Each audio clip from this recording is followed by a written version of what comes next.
बिस्मिल्लाहिर्रहमानिर्रहीम। Dear students, अस्सलाम वालेकुम। उम्मीद करता हूँ आप खैरियत से होंगे। ये लेक्चर्स जो हैं ये आपका professor academy of sciences Jauharabad की तरफ से पेश किए जा रहे हैं और मैं आपका टीचर मोहम्मद शाहिद।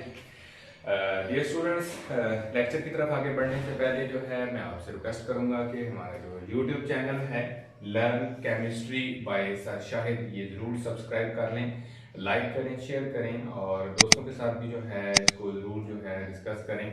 और जो है मज़ीद इसके अंदर जो है डेली बेसिस पर लेक्चर जो है वो अपलोड कर दिए जाते हैं, तो आप इससे ज़रूर जो है वो फ़ायदा उठाएं।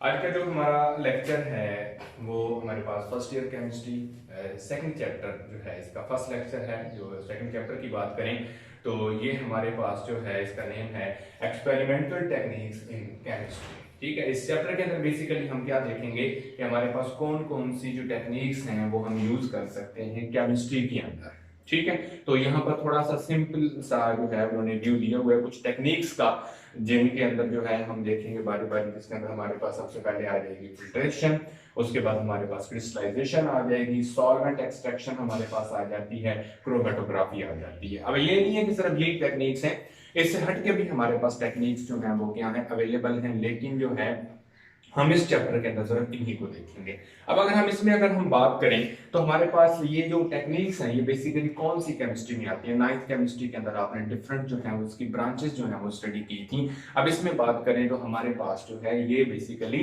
एनालिटिकल केमिस्ट्री के अंदर जो है ये आती है। एनालिटिकल केमिस्ट्री की बात करें that is a science of complete chemical characterisation, यानी कि इसके अंदर हम क्या करते हैं कंप्लीट केमिकल करेक्टराइजेशन करते हैं। अगर आप करेक्टराइजेशन की बात करें तो यहाँ पर बेसिकली हमारे पास जो चीजें होती हैं बेसिकली टू होती हैं। नंबर वन जो हमारे पास होती है वो होती है क्वालिटेटिव एनालिसिस, और सेकंडली हमारे पास जो चीज होती है वो क्वांटिटेटिव एनालिसिस होता है।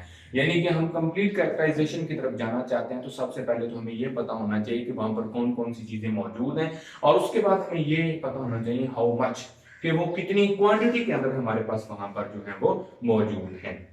इसमें अगर थोड़ी सी हम डिटेल में जाते हैं, सबसे पहले हमारे पास जो आ जाती है वो क्वालिटेटिव एनालिसिस आ जाता है। क्वालिटेटिव एनालिसिस की बात करें that analysis deals only with identification of the constituents, कि ये सिर्फ और सिर्फ डील करता है कि हमारे पास उस सैंपल के अंदर जिसकी हम कंप्लीट करेक्टराइजेशन करना चाहते हैं कौन कौन से जो एलिमेंट है, कॉन्स्टिट्यूएंट्स की बात करें, अज्जा कौन कौन सी चीजों से वो चीज मिलकर बनी हुई है। मसलन हमारे पास वाटर के अंदर डिजॉल्व सब्सटेंसेस की बात करते हैं तो हम कहते हैं कि उसके अंदर आर्सेनिक है जी, मरकरी है जी, लेड है, फ्लूटेंट के तौर पे डिजॉल्व ऑक्सीजन है जी उसके अंदर। तो ये क्या है, ये सिर्फ हमने बताया है, आइडेंटिफाई की है कि कौन कौन सी चीजें मौजूद हैं। तो ये चीज हमारे पास क्या कहलाती है, क्वालिटेटिव एनालिसिस के अंदर आ जाती है।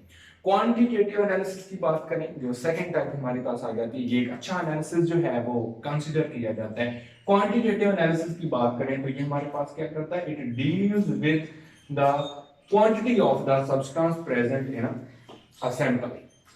कोई भी आपके पास जो सैंपल है उसके अंदर आपके पास जो है जो भी सब्सटेंस है उसकी क्वांटिटी कितनी है, इसमें हम उस चीज की बात करते हैं। अच्छा, इसमें दोनों चीजें आ जाती हैं। ये एक अच्छा एनालिसिस क्यों कंसीडर किया जाता है, क्योंकि इसके अंदर हम अगर ये बात करते हैं मसलन वाटर की बात करते हैं, हमारे पास सैंपल के तौर पे वाटर है, हम ये चेक करना चाहते हैं कि उसके अंदर पोल्यूशन जो है वो कितनी है, तो हम उसमें देखते हैं कि हमारे पास हम कहते हैं कि उसके अंदर 0.01 माइक्रोग्राम जो है वो हमारे पास जो है वो लेड है। अब हमने क्या किया, हमने लेड बताया तो हमने आइडेंटिफाई कर लिया कि हमारे पास लेड है, और हमने साथ में क्वांटिटी बताई है, तो इसका मतलब ये हुआ कि हमने जो है उसका क्वांटिटेटिव एनालिसिस भी कर लिया। तो क्वांटिटेटिव एनालिसिस जो है वो कंपैरेटिवली गुड कंसीडर किया जाता है। तो इसलिए हमारे पास अब बेसिकली क्या हुआ, अब एनालिसिस की तरफ जब जाते हैं किसी भी टेक्निक के अंदर तो उसमें हमारे पास क्या होता है, तो आपके पास जो है वो मेन एनालिसिस होते हैं। नंबर वन आपके पास क्वालिटेटिव एनालिसिस होता है, सेकेंडली आपके पास क्या होता है क्वांटिटेटिव एनालिसिस होता है, और इसके अंदर हम क्या करते हैं उस सैंपल को चेक कर लेते हैं। अब कोई भी एनालिसिस आप करना चाहते हैं तो उसके मेजरली हमारे पास कितने होते हैं जी, 4 स्टेप होते हैं। हमारे पास कितने स्टेप होते हैं, 4 स्टेप होते हैं हमारे पास। और उस 4 स्टेप्स में बात करें तो सबसे पहला जो स्टेप हमारे पास आ जाता है वो है ऑब्टेनिंग ऑफ सैंपल। आपने सैंपल कलेक्ट करना है जिस चीज का आप एनालिसिस करना चाहते हैं। आप ये चेक करना चाहते हैं कि आपके एरिया के अंदर वाटर की जो है क्वालिटी जो है वो कैसी है, यानी कि वो पोल्यूटेड है, अनपोल्यूटेड है, पोल्यूशन का लेवल क्या है। तो सबसे पहले तो आप सैंपल लेंगे। सैंपल मुख्तलिफ जगहों से लिया जाता है, सिर्फ एक जगह से नहीं लिया जाता, ठीक है। तो आप सबसे पहला काम क्या करेंगे, कलेक्शन ऑफ द सैंपल। अब उसके अंदर जब सैंपल आप कलेक्ट कर लेते हैं तो फिर हमारे पास जो है वो सेकंड हमारे पास स्टेप आ जाता है। सेकंड स्टेप की बात करें तो उसके अंदर हमारे पास क्या चीज आ जाती है, separation of the desired constituent. कि आप अपने सैंपल पे जो चीज चेक करना चाहते हैं, देखिए वाटर में अगर हम एग्जांपल ले रहे हैं तो वाटर में तो बहुत सारी चीजें हैं जो डिजॉल्व फॉर्म में उसके अंदर मौजूद है, आयंस हैं डिफरेंट, उसके अंदर मुख्तलिफ चीजें हमारे पास आ जाती हैं। तो ऐसी सिचुएशन में हमारे पास जो है वो क्या प्रॉब्लम आ जाता है, हम ये कह सकते हैं कि हमारे पास जो है जो लेड चेक करना चाहते हैं या मरकरी हम चेक करना चाहते हैं, तो ऐसी सिचुएशन में हमारे पास क्या होगा, हम सिर्फ और सिर्फ उस सैंपल ऑफ वाटर में से लेड या मरकरी को सेपरेट करेंगे। तो ये सेकंड स्टेप हमारे पास आ जाता है, separation of the desired constituent. Constituent जुज या अज्जा को कहते हैं। तो हमारे पास जो है वो जो सिचुएशन आती है वो क्या है, सबसे पहला स्टेप क्या होगा, सेपरेशन होगी, sorry collection of the sample होगी। सेकंडली हमारे पास क्या होता है, separation of the desired constituent. जब आप उसको सेपरेट कर लेते हैं तो फिर हमारे पास जो है वो थर्ड स्टेप आ जाता है। थर्ड स्टेप की बात करें तो ये हमारे पास कौन सा होता है, मेजरमेंट एंड कैलकुलेशन।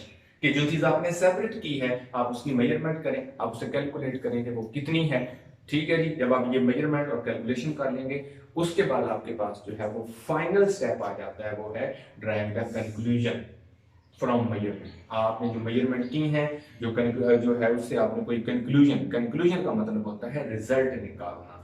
तो कोई भी एक कंप्लीट कैरेक्टराइजेशन एनालिसिस सैंपल का जो है वो आप एनालिसिस करना चाहते हैं तो उसके अंदर आपको सबसे पहले क्या है, ऑब्टेनिंग ऑफ सैंपल। सेकेंडली आपके पास क्या है जी, separation of the desired constituents. Number third पे आपके पास जो चीज आ जाती है measurement and calculation. Number four पे आपके पास जो चीज आ जाती है वो आपके पास है drawing the conclusion from the measurements. ये 4 स्टेप जो है वो फॉलो किए जाते हैं जब भी कोई एनालिसिस आपने करना होता है। अब इसमें हमारे पास डिफरेंट टेक्निक्स अवेलेबल होते हैं, जैसा कि मैंने पहले मेंशन किया। हमारे पास फिल्ट्रेशन हो सकती है, क्रिस्टलाइजेशन हो सकती है, सब्लिमेशन हो सकती है हमारे पास, या सॉल्वेंट एक्सट्रैक्शन है हमारे पास, या फिर हमारे पास क्रोमेटोग्राफी। ये वो टेक्निक्स हैं जो इस चैप्टर के अंदर इंशाल्लाह हम देखेंगे। तो उम्मीद करता हूँ कि आपको जो है वो अच्छी समझ आ गई। ठीक है, अल्लाह हाफिज।